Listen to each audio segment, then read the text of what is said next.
মুসলিমে দুই পুত্র মারা যায় না, ধরাও পড়ে না, বন্দিও হয় না, তাহারা যুদ্ধবাসানী নগরীর মধ্যে প্রবেশ করিয়াছে।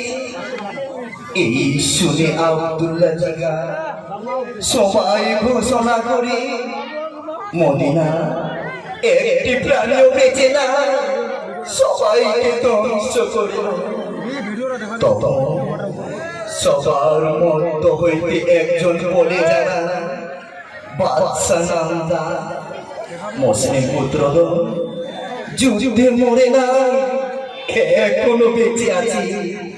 এই কথা শুনে জিয়াদ ঘোষণা করি, এই পুত্র দলকে যে ধরে আনিবে সমুদ্র এনাম দিব তারে।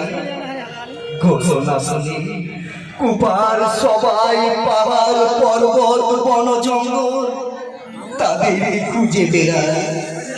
প্রাণীর হয়ে মুসলিম পুত্র ঘোষণার আগে লোকায় কাজীর বাড়িতে।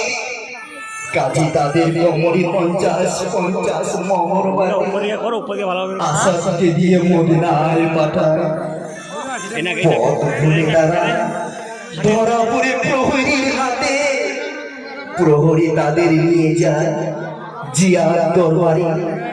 জিয়ার তাদের রূপ দেখে শিরচ্ছেদ কথা না বলি রাখে বন্দি গৃহে। নগরপা তাদের রূপ লাবণ্য দেখে ঘরে নিয়ে আসে ও যতন করে কুৎসিয়া পাঠায়। মুসলিম পুত্র তো সারা রাত্রি ঘুরে এসে গাছের কোটরে ঢোকায়। হারিসের পরিচারিকা তাদের বাড়িতে নিয়ে যায়, রাখি যতন করে। হারিস তাদের দেখে বাঁধে ও অশ্বে চড়ে পোড়াত খুলে নিয়ে যায়। ও দুই ভাইকে হারিস তলোয়ার দিয়ে একই সাথে কাটে ও মুসলিম পুত্র তো শহীদ বরণ করে। এই ছিল আমার সংক্ষিপ্ত সারাংশ। বাকি অংশটাকে আমি ধানের মাধ্যমে পরিবেশন করেছিলাম।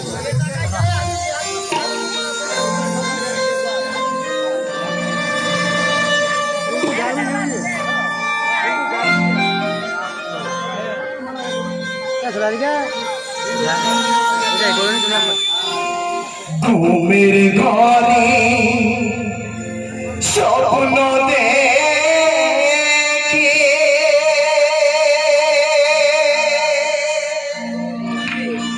হায়রে মোহাম্মদ বলে ইব্রাহিমকে।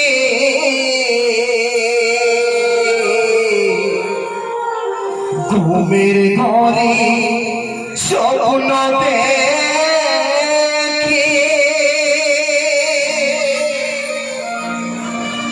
হায়রে মোহাম্মদ বলে ইব্রাহিমকে।